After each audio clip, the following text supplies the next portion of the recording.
आदमी का उसूल होता है, बाग में जैसे फूल होता है।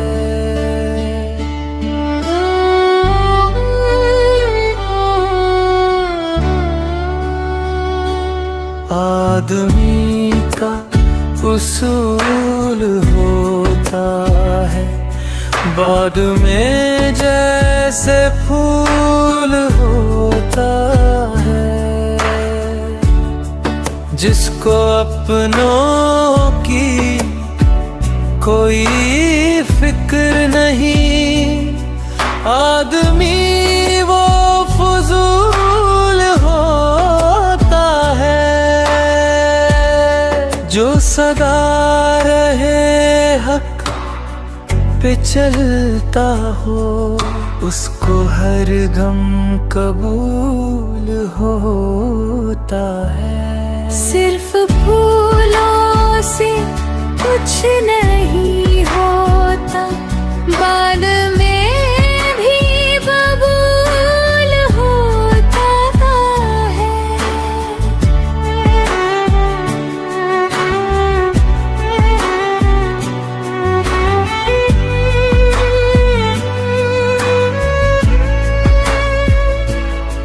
कोई वक़्त नहीं हो न मुफलिस की, पाँव की जैसे धूल होता है।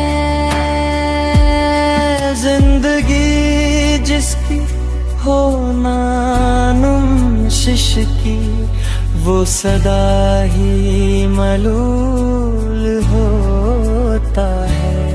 मुस्कुराता है इस तरह से अब, जैसे मैयत पे फूल होता है। आदमी का उसूल होता है, बाग में जैसे फूल